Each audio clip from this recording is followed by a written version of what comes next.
Mesdames et messieurs, bonsoir et bienvenue à cette émission de On s'en parle. Plusieurs dossiers à la MRC d'Abitibi-Ouest. Alors, qui de mieux placé pour nous en parler que de son préfet, Monsieur Jacqueline Bégin? Jacqueline, bonsoir. Bonsoir. Toujours un plaisir de vous recevoir, Monsieur. C'est toujours agréable. Puis, on parle souvent de politique provinciale, beaucoup, politique fédérale, mais il ne faut pas délaisser la politique municipale non plus.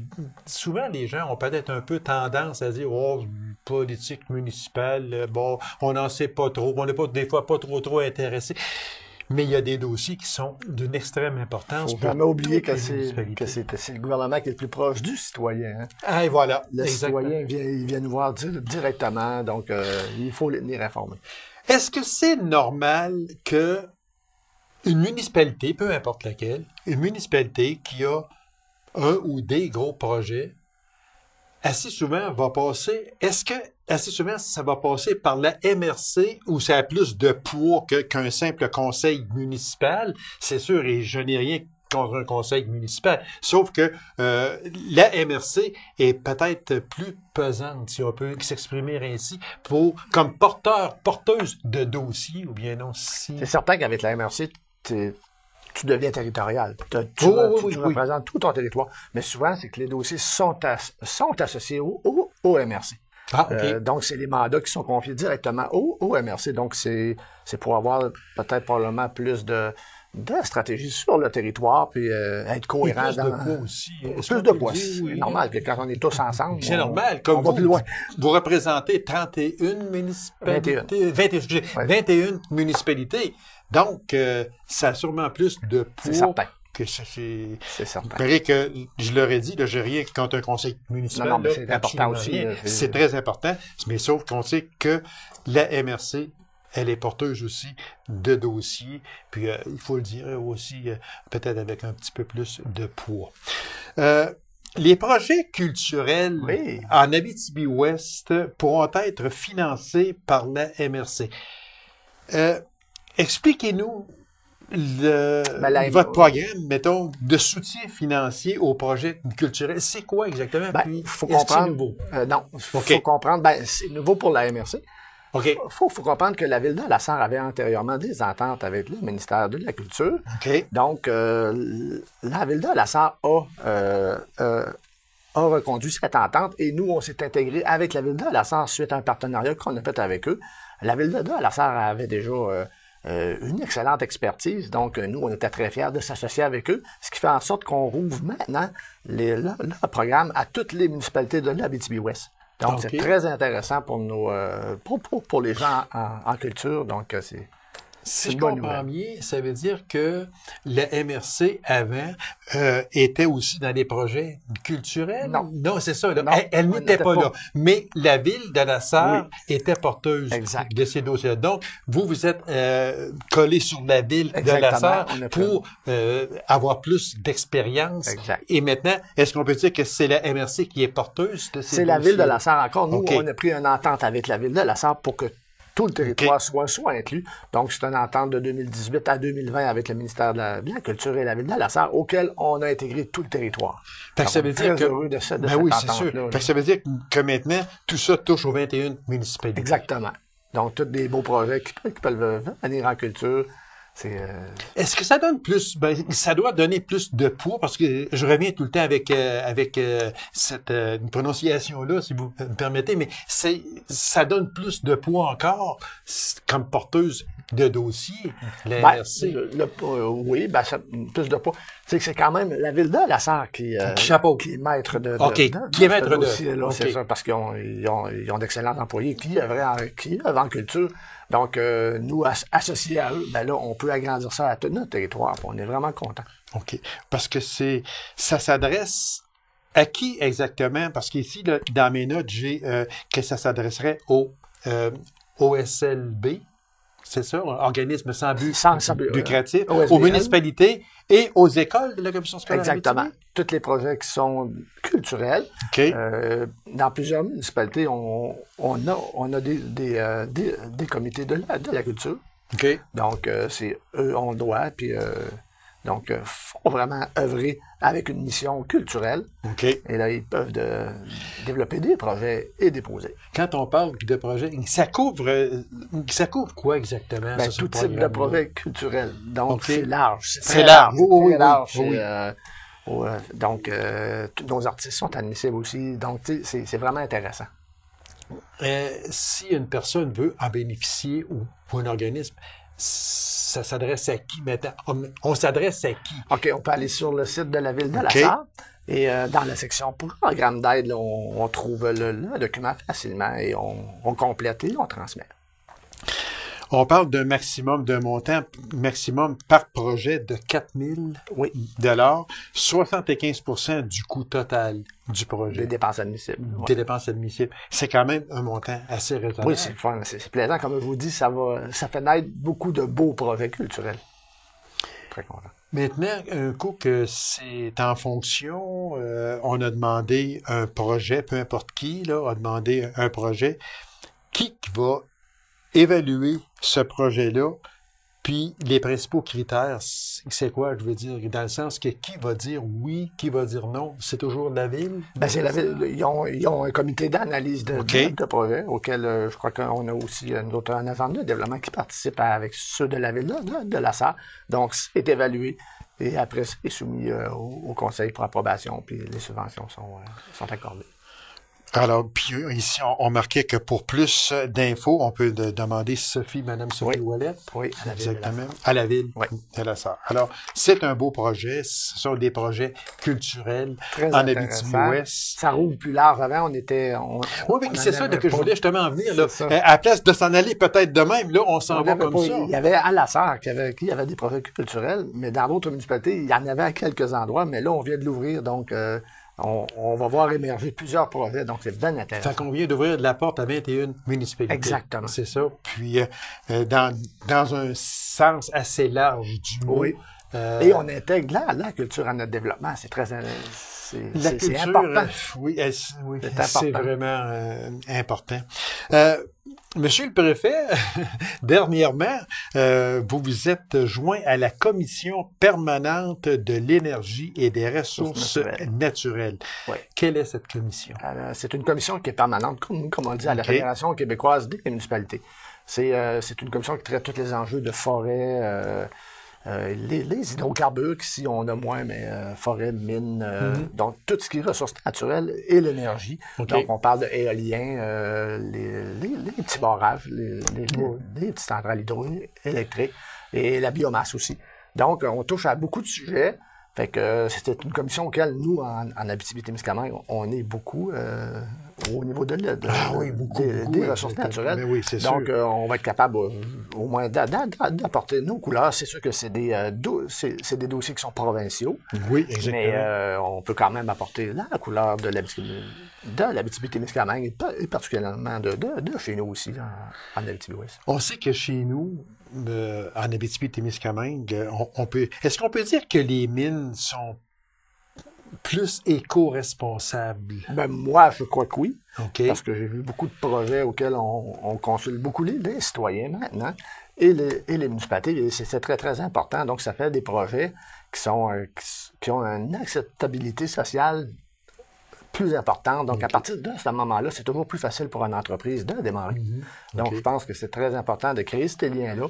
Et oui, moi, personnellement aussi, je trouve que les mines sont beaucoup plus éco-responsables qu'antérieurement. Oui, exactement. Puis aussi, il faut le dire, du point de vue forestier, aussi ils sont beaucoup plus responsables. On ramasse les débris forestiers, puis pour en faire des combustibles, on laisse beaucoup moins traîner sur le sol. L'environnement est un enjeu très important aujourd'hui. Donc, ça touche à toutes les sphères de la société.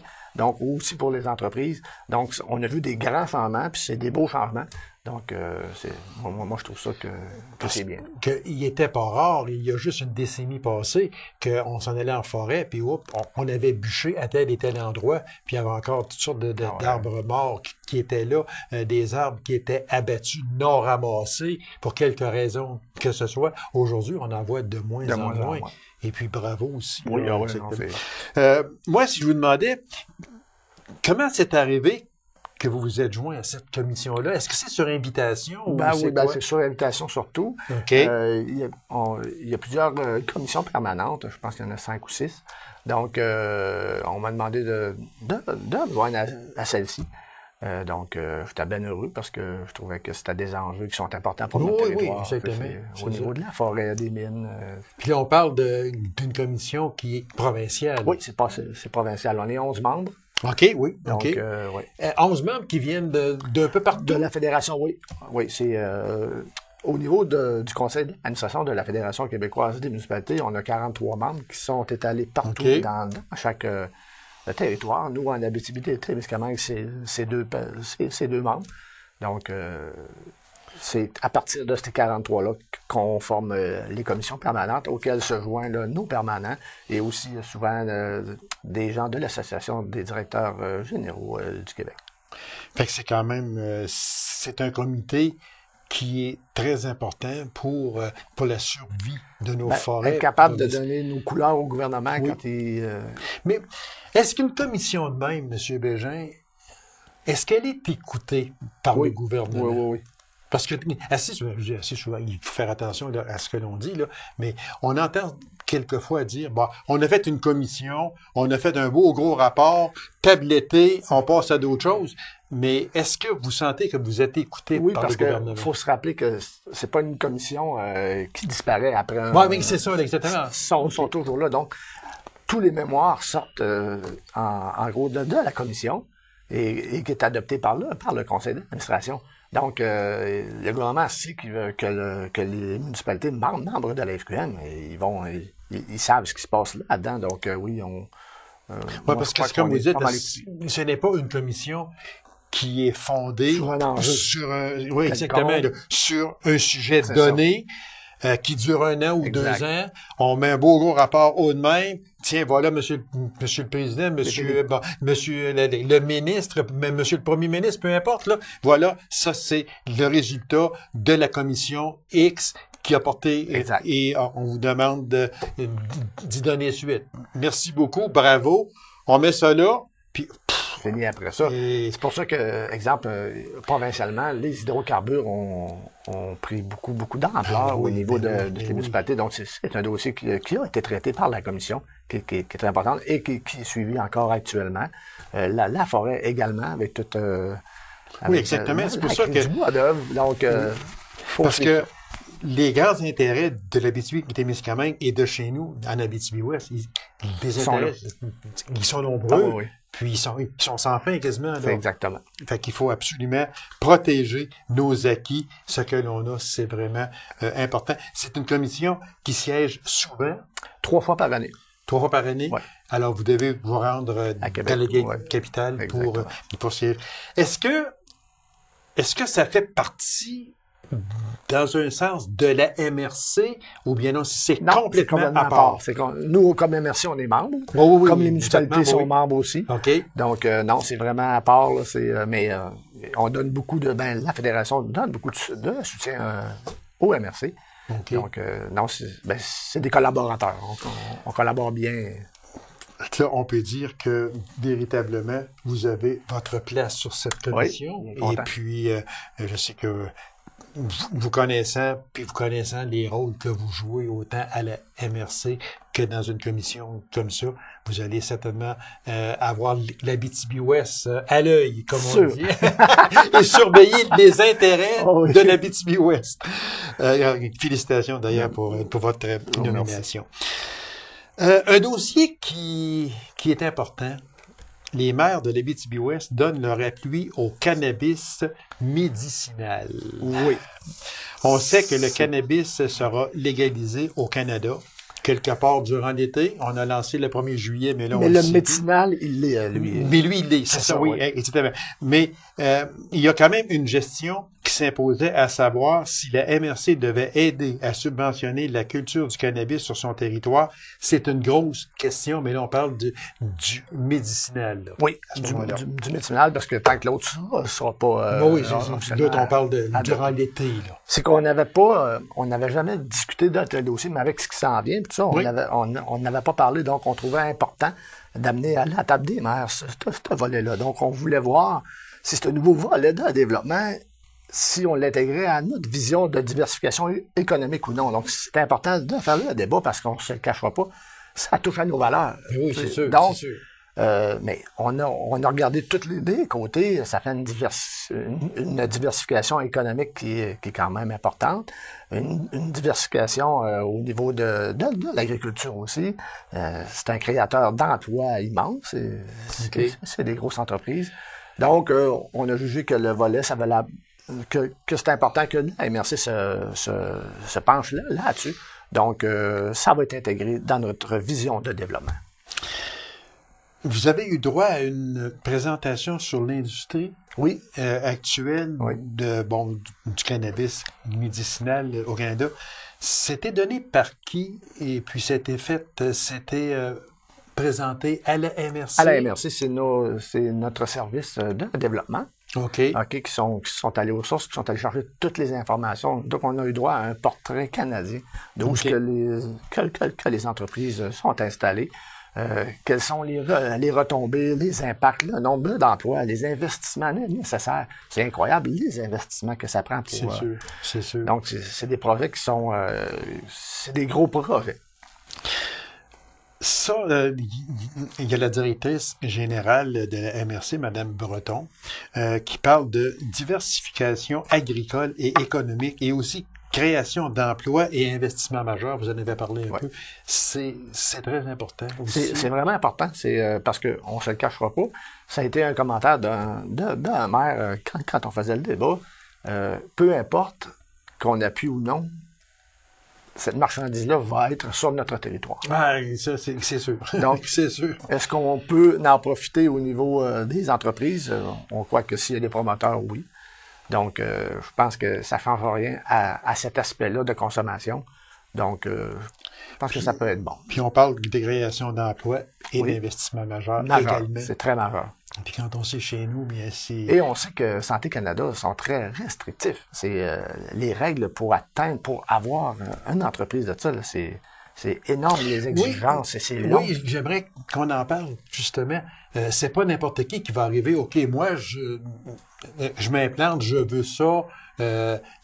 Les règles devaient être extrêmement sévères. Moi, j'ai lu un peu, parce que quand on a discuté, je voulais un peu savoir où est-ce qu'on s'en allait avec ça, puis c'est incroyable. Les normes, les règles, c'est vraiment, là, c'est régi comme ça se peut pas.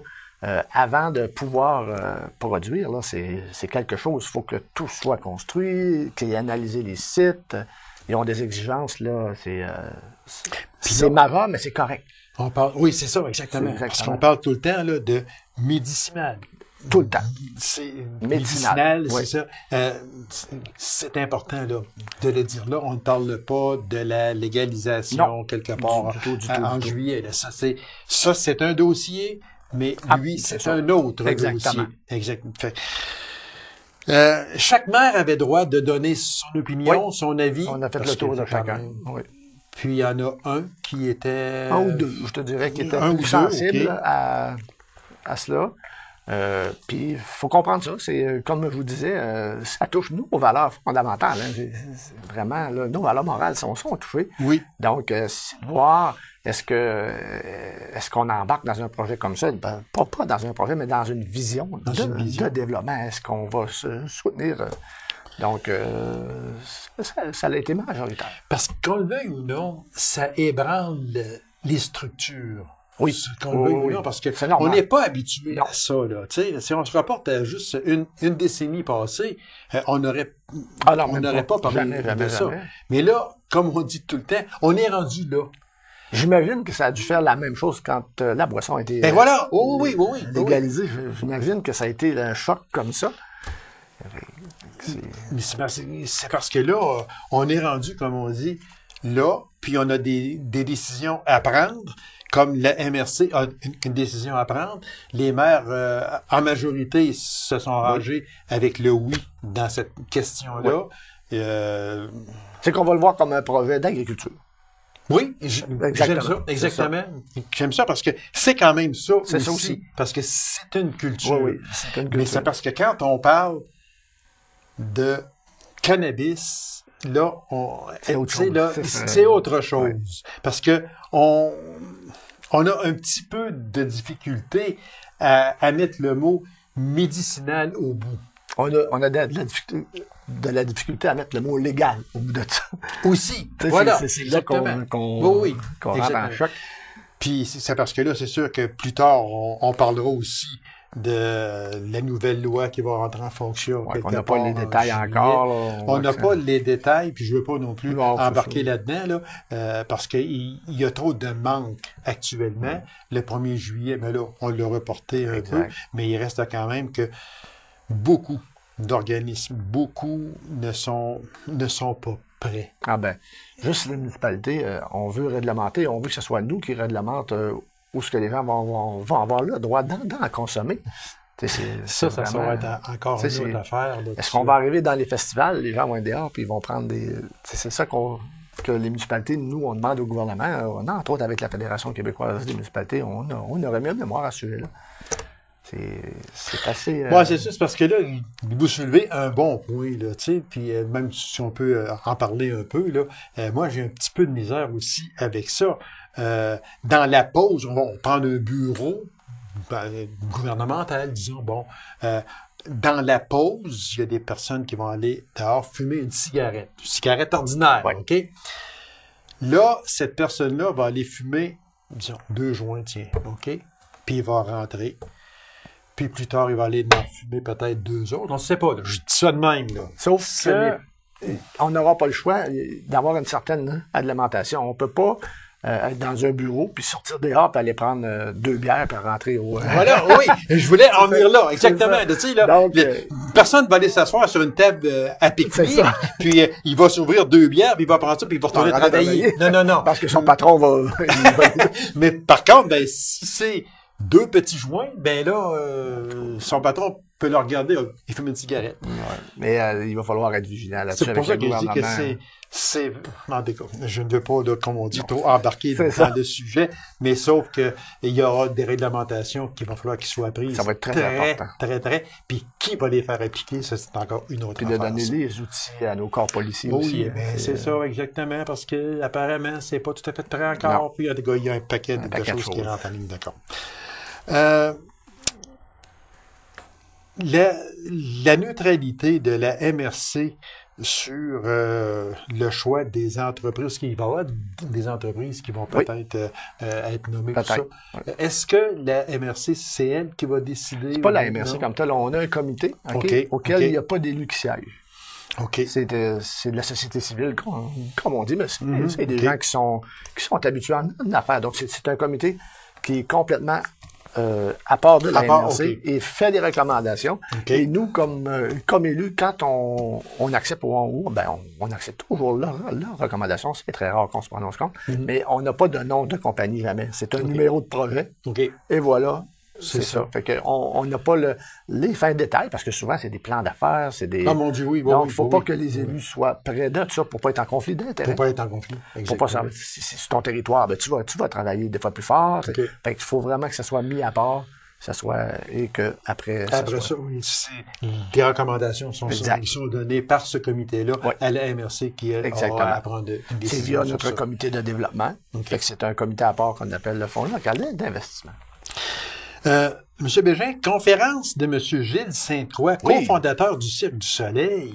Grosse conférence. On est très, très contents.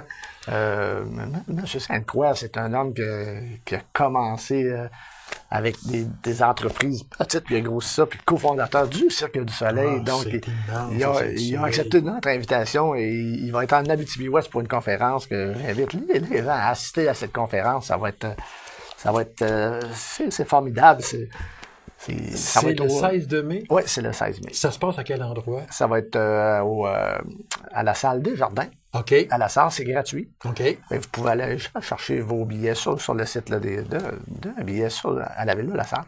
Donc, non, ça va être très intéressant. C'est un monsieur qui va nous faire une grande conférence là, qui va être très, très motivante pour tout le monde. Là. Qui a pensé inviter un tel monsieur? C'est notre direction générale avec le comité de développement. On fait diverses activités au niveau du développement. Puis c'est une qu'on trouvait très intéressante parce qu'elle touchait une grosse entreprise, quelqu'un qui est connu internationalement. Je comprends. Donc, ça parce va être très, très, très plaisant. Du soleil, monsieur. C'est quelque chose. Liberté, Oui. La liberté. Puis lui, ben, monsieur Sainte-Croix, il est juste à côté. Ah oui, c'est ça, c'était avec lui. Fait que quand on parle que monsieur la liberté, quand il est à la grandeur du monde, oui, c'est mondial. Fait que quand on prend M. Sainte-Croix, oui, j'invite les personnes à se rendre. Mais il vient ici, lui. C'est quoi son but? Mais il y a la conférence pour le grand public est le 15 mai. OK, le 15 mai. Et avec le 16 mai, c'est avec les élus. Ah, OK. Donc, nous, on appelle ça Osons créer. Fait que ça va être vraiment une belle activité. J'espère que les gens il va y avoir comme une espèce de forum ouvert dans le sens qu'ils vont pouvoir il va être là pour signer puis même dédicacer des choses. Okay. Donc, le 15 mai, un mardi, à la salle des jardins pour le grand public. Puis le 16 mai, ben là, les élus vont avoir la chance de l'avoir avec eux. Donc, le 15 mai, allez sur le site, c'est ça? Allez sur le site, c'est gratuit. Fait que, ça vaut la peine. Oui, exactement. Ça vaut beaucoup la peine, comme on dit. Sûreté du Québec, changement de commandement. Oui, la commandante Séguin a été promue inspectrice en chef et directrice de la Côte-Nord, du Saguenay-Lac-Saint-Jean, Abitibi-Témiscamingue et le nord du Québec. Donc, ça a fait comme un petit jeu de chaise musicale en ce moment. Mais nous, à la MRC d'Abitibi-Ouest, on a notre poste de lieutenant qui est l'adjoint du capitaine ici au centre de service d'Amos, auquel on relève. Donc, il y a quelques postes qui sont par intérim actuellement, mais c'est simplement pour placer les choses. On s'était parlé de ça, je pense que c'est cet automne, là, il y avait plus de... On revendiquait. Oui, c'est ça. Oui. Puis que la SAR n'était plus décisionnelle, c'était Amos. C'est qu'on n'avait plus de personnes, on avait encore un chef de poste, là, ça c'est correct. Mais dans la structure auquel il l'avait installé, c'était vraiment... tu avais un capitaine, un lieutenant qui gérait les centres de service. Fait qu'on disait, nous, on veut quelqu'un chez nous qui est dans cette ligne hiérarchique-là. Donc, c'est ce qu'on a réussi à avoir. Donc, l'adjoint du capitaine, lui, son poste est basé à la SAR. Fait qu'on trouvait ça important. Mais oui, c'est sûr. C'est garanti. Important, mais on avait toujours notre chef de poste, là. OK. C'était correct, là. C'était correct. La MRC d'Abitibi-Ouest présente et active au Congrès de la Fédération québécoise des municipalités 2018 l'allée des MRC. Quelle est l'allée des MRC? Il reste à peine 2 minutes, M. Bégin. OK. Vite fait, c'est qu'au Congrès de la Fédération québécoise des municipalités, il y a un grand salon des affaires municipales. Et ça regroupe 500 entreprises qui touchent aux municipalités. Et il va y avoir un allée des MRC. Et on va avoir la chance de présenter pour notre MRC, à promouvoir. Donc, il y a beaucoup de gens qui sont là. Fait qu'on va présenter toutes les vidéoclips qu'on a fait, toutes nos réalisations. Ça va donc, c'est un gros plus pour nous autres. Oui, on est très contents de pouvoir s'afficher là. Ça a été demandé? C'était ouvert, donc nous, on a appliqué. Vous avez appliqué? Oui. On est très heureux. On va être présent, c'est à Montréal cette année, au Centre des congrès, les 21 et 22 septembre. Fait que l'allée des MRC, bravo. Ça va être super le fun. Bravo. Puis, merci beaucoup, monsieur. Ça me fait plaisir, monsieur Lacasse. C'est toujours un plaisir que de vous recevoir des nouvelles de la MRC. On n'en a jamais trop. Fait que vous aurez toujours une place ici, puis je vous remercie infiniment. Bien, merci à vous. C'est moi qui vous remercie. Alors, mesdames et messieurs, merci d'avoir été là. On a rendez-vous à une prochaine émission de On s'en parle. Au revoir et bonne semaine.